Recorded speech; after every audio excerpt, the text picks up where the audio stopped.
जानना है how you can land a job in the world of coding? कौन सी skill सीखनी मैंडेटरी है आज मार्केट में? नीड समवन जो आपके नॉन प्रोग्रामिंग बग्स को रिमूव करने में हेल्प करे? तो है ना हम। Hello and welcome to fixing the bug. बने रहें for great tips, advice and a jolly good time with the experts from the industry. गाड़ियां सड़क पे नहीं, आसमान में चल रही हैं।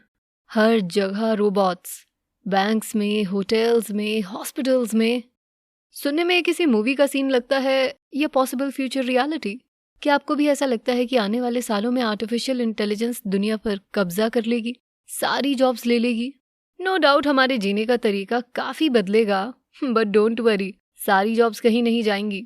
रोल्स बदलेंगे, क्या रहेंगे और क्या नहीं, that is the question. But हाँ, एआई यानी आर्टिफिशियल इंटेलिजेंस के साथ नए चैलेंजेस भी आएंगे और अपॉर्चुनिटीज भी। सोचने की बात यह है, are we prepared for this change of how the global workforce functions? कौन सी टेक जॉब्स एआई के रेडार में आएंगी? तो इसके बारे में थोड़ा डिटेल में जान लें। Let's dive into it.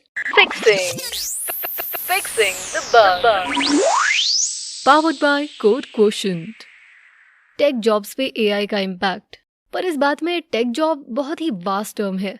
SpaceX के डिजाइन इंजीनियर की जॉब भी इसी कैटेगरी में आती है और एक ऐप डेवलपर की भी, बट दोनों के काम में जमीन आसमान का फर्क है। लो या no code app development platforms के साथ एक ऐप डेवलपर के स्किल सेट को मिमिक करना आसान है, बट स्पेसएक्स के इंजीनियर के लिए ये बात नहीं कही जा सकती। और यहाँ आती है सबसे जरूरी बात कि हम जितना स्पेशलाइज्ड हैं, हमारी जॉब उतनी ही वैल्यूएबल है और उतनी ही सिक्योर। आने वाले टाइम में ऐसी जॉब्स पे एआई का इतना इम्पैक्ट नहीं पड़ेगा। पर क्या फ्यूचर में सिर्फ स्पेशलिस्ट्स के पास ही टेक जॉब्स रहेंगी? हिस्ट्री, इकोनॉमिक्स और सोशल स्ट्रक्चर ऐसा सजेस्ट नहीं करते। So what is the future of tech jobs? Tech jobs future में शायद थोड़ी अलग तरह की हों, पर यह फैक्ट है कि वो दुनिया में सबसे इन्फ्लुएंशियल रहेंगी। ऑलरेडी टेक्नोलॉजी ने जिंदगी के हर हिस्से में अपनी जगह बना ली है। स्मार्टफोन आज एक वांट नहीं, नीड है ऑलमोस्ट सबके लिए। न्यूज़ ब्रॉडकास्टिंग हो, डिजाइन बनाना हो, एडवांस मेडिकल ऑपरेशंस करने हो, हर जगह टेक्नोलॉजी एक बड़ा रोल प्ले कर रही है। इससे ये समझ आता है कि टेक जॉब्स का फ्यूचर और डाइवर्सिफाई होने वाला है। आने वाले टाइम में आईटी की शायद काया ही पलट जाए। कैसे और कितनी पलटेगी ये तो कोई प्रिडिक्ट नहीं कर सकता। जैसे 2008 में किसने सोचा होगा कि ब्लॉकचेन टेक्नोलॉजी इतनी इम्पैक्टफुल बन जाएगी? तो एआई आईटी फ्यूचर में कैसे इवॉल्व होगी, क्या शेप लेगी, इस पे श्योरिटी से कुछ नहीं कहा जा सकता।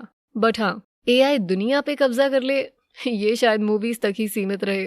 पर अब डिटेल में आईटी के फ्यूचर की बात करें तो जिन लोगों को रैपिड चेंज नहीं समझ आता, उनके हिसाब से ही एआई हमारी सारी जॉब्स ले लेगी। क्लासरूम में टीचर्स नहीं होंगे, हॉस्पिटल्स में डॉक्टर्स नहीं होंगे, एरोप्लेन पायलट नहीं उड़ाएंगे, व्हाट नॉट। बट रियलिटी समझने के लिए just take a step back and look at the bigger picture. Future में AI large scale global issues से डील कर सकती है। ये क्लाइमेट चेंज से लड़ने में, गवर्नमेंट्स को इंटरनेशनल पॉलिसीज फॉर्मुलेट करने में और हेल्थ केयर को नेक्स्ट लेवल तक ले जाने में हेल्प कर सकती है। ये जितनी जॉब्स कंज्यूम करेगी, उससे ज्यादा क्रिएट करेगी। एआई को बेटर बनाने के लिए लोग चाहिए होंगे, साथ ही वी वुड नीड प्रोफेशनल्स जो इसकी फाइंडिंग्स और रिजल्ट्स को समझें, उन्हें प्रोसेस करें और डिसेमिनेट भी। हमें उन एजुकेटर्स की जरूरत रहेगी जो इस सारी नॉलेज को इफेक्टिवली पास ऑन कर सकें। और टेक जॉब्स की बात करें तो एआई का एरा एक क्रिएटिव फोर्स बन के आएगा, डिस्ट्रक्टिव नहीं। बट साथ ही क्या होता है, ऑटोमेशन और एआई में कंफ्यूजन होती है। ज्यादातर लोग ऑटोमेशन और आर्टिफिशियल इंटेलिजेंस को एक ही चीज मान लेते हैं, पर ऐसा नहीं है। फैक्ट्री यूनिट्स जो रोज हजारों आइडेंटिकल गुड्स एग्जैक्ट मेथड से बनाती हैं, वो ऑटोमेशन यूज करती हैं, एआई नहीं।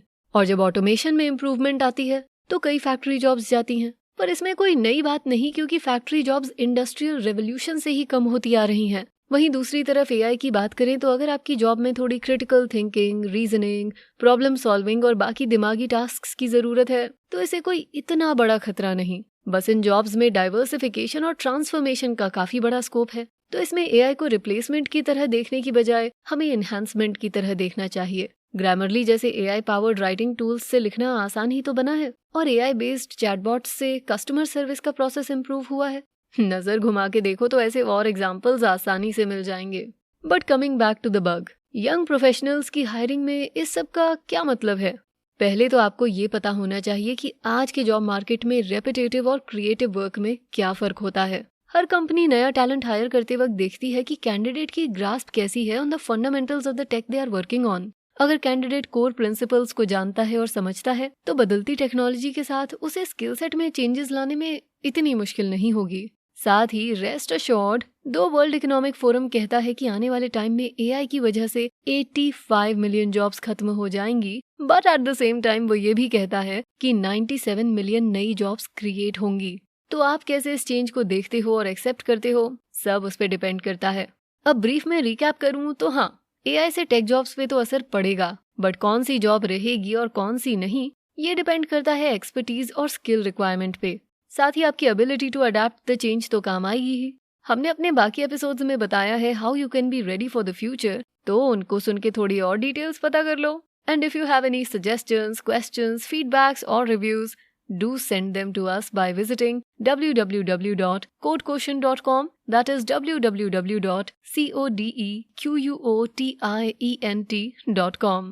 Now until we meet again, till then you keep coding, keep learning and keep fixing the bugs. Fixing the bugs.